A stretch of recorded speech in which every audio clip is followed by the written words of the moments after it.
Big news this morning in the NFC East. So the New York Giants are on the verge of hiring John Harbaugh to be their next head coach. Not a surprise, but it seemed like maybe he was going to take more interviews, and then he said, no, I'm just going to go to the Giants. So how big of a deal do you think it is? Because it has felt to me in the last decade, there's really only two teams in the NFC East. Sure. It's Eagles, and then every year or so, the Cowboys. And every once in a while, the Commanders will poke their heads out. But they have no sustainability. And the one constant on the other side, like the Eagles have been the constant good, and the constant bad has been the Giants. I don't know if he's going to win as much as he did in Baltimore, but I do feel like he's good enough to change that aspect of it. The culture. I mean, they may have a quarterback as long as that guy can stay healthy. We don't know about the kid who broke his leg. I mean, is he going to be right? Scattaboo. He looked fun and terrific. Neighbors coming back from injury, and they do have a decent defense.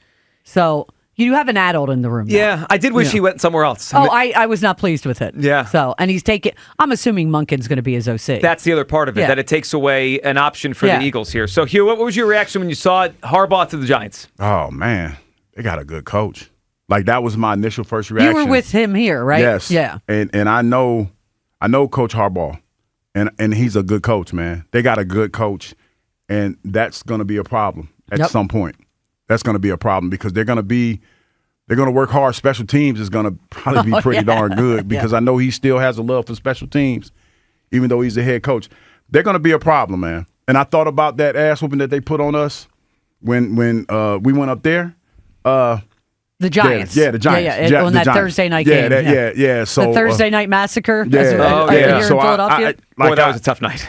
Yeah, they're going to be a problem. They're going to be a problem. But they have to be healthy. Yeah. Because they're going to be more competitive. They're going to be more competitive. The silver lining is they still have Joe Shane picking the players for now, so he stinks. So maybe he's not. Maybe Harbaugh won't have as good of players as he had in Baltimore, but it makes the Giants better, and that's more challenging to the Eagles. All right, Rhea. The other part is unpacking what's gone on here this week. So.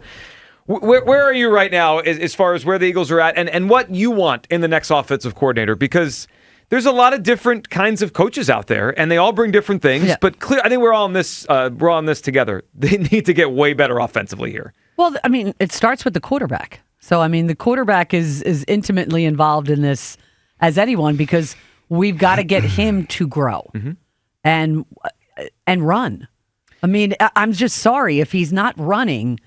Then he's not as special. I mean, not even close. No, the fact that they had one designed run in the game, everybody run 3 times. Yeah, and the design run, there was a penalty on it, right? I think that was the Cam Jurgens He got one. like 8 or 10 yards penalty. Yeah, I think he would have picked up the first down on it. Yeah.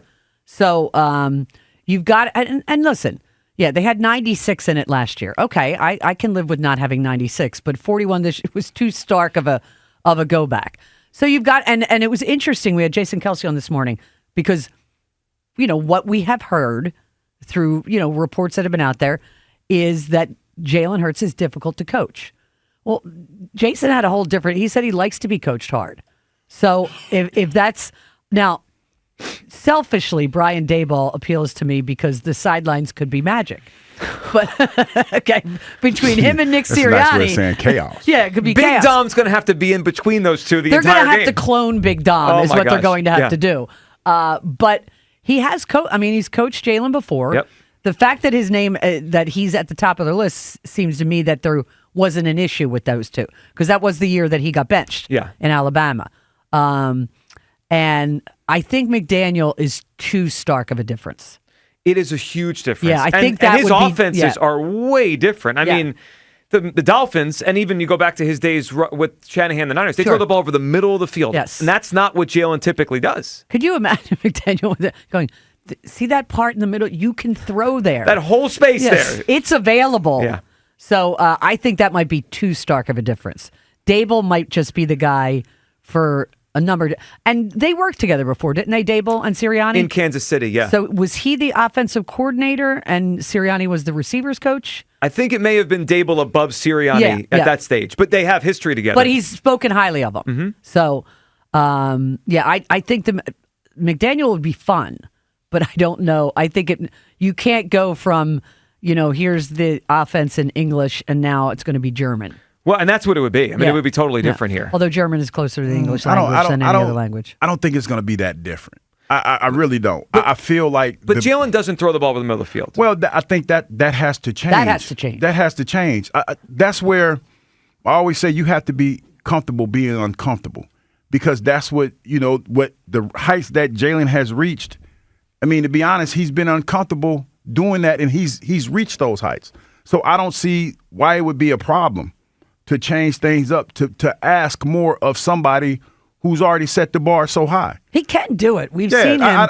There are things he can do. He just doesn't do it on a consistent basis. And see, that's the thing. I think that people, when we talk about Jalen, I think that people automatically get upset because they think we're trying to criticize him. But no, Jalen has shown us what he could be. Yeah. He just hasn't been that on a consistent basis. It's a chicken or the egg thing, right? Like we all have seen him throw over the middle, but there has also been plays where guys are open in the middle. He doesn't do throw it. Yeah. So is it he doesn't want to? Is he does not seek? I don't know. I mean, I don't get it, but you would think just take the open shot, right? Yeah. And there were guys open on Sunday. I know. They were open. If you go back, I've seen a lot of clips, but the one where he threw to AJ on the right side and AJ dropped it, Devontae's streaking wide open over the middle. Now, it would have been an underneath. He had a run, but it's open. No, there were open guys. Yeah, there were. But the one thing, like I heard you guys talking about in the beginning about Sirianni having the say in the offense, I don't think enough blame is put on Jeff Lurie and Howie Roseman because you tried this back with Brian Johnson in 2023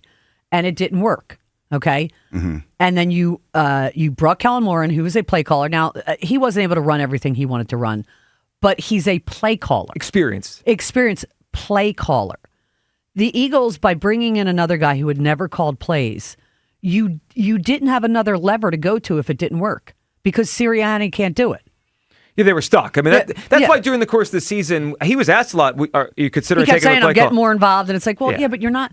The play calling from everybody I've listened to, people who know play calling intimately, and Hugh, you would know this, it's a feel. It's a, It's a chess match. It is. And when to call certain things. You're calling a play here for 2 plays ahead of time. That's really what makes Shanahan and McVay. That's what Shanahan did, because I forgot who said it. Yeah, he set up the underneath. He set that underneath up. Play. He set it up two plays earlier because he was looking. That's why he had a spotter up there, because you're looking to see what they're not defending on, what they're over defending. Yeah, you can get them on the next play. Yeah, you get them on the next one, and he didn't. That's what we got caught on. So for me, they should have known better. And I get it. Nick Sirianni, head coach of the team that won the Super Bowl, we got to give him the right to pick his guy. Not when the guy has never called plays. So that's going to eliminate them from half these names, right? Because half these guys are not experienced. So we're going to be in the pool of experienced ones. All right, let me throw this at you, because when they moved on from Petula, I started to have all these questions about who could be next, right? Yep. The one that I think is interesting is the report came out yesterday. We were talking about the start of the show, that they're telling the new coordinator, you have full autonomy. Sure. So let's just use Mike McDaniel, for example, because he is a former head coach. He's got his own people. Sure. What do you think that means for Sirianni's assistants? Like if a lot of them have been a couple of them, didn't they predate? Doesn't Moorhead predate Sirianni and Stoutland? And Stoutland, right? Yeah. So, and Stoutland's the one I'm most interested in, because that's a problem, because he's the run game coordinator, and he's got a big say in it. So, and the offensive line was injured this year. We get that. But if a new guy is going to come in, the way there are certain things he doesn't like to do as an offensive line coach. We've heard that before. Mm-hmm.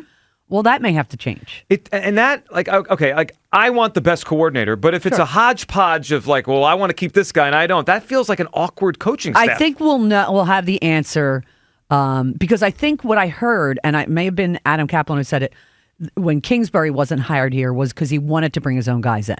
That makes it complicated, too. So we'll see who stays in terms of the offensive assistant to know how much that offensive coordinator will have power. Yeah. I guess when Moore came in, he brought Nussmeier, the quarterback coach, but he didn't bring 5 guys. He brought one other guy. Yeah. Yeah. So we'll see what this next person does.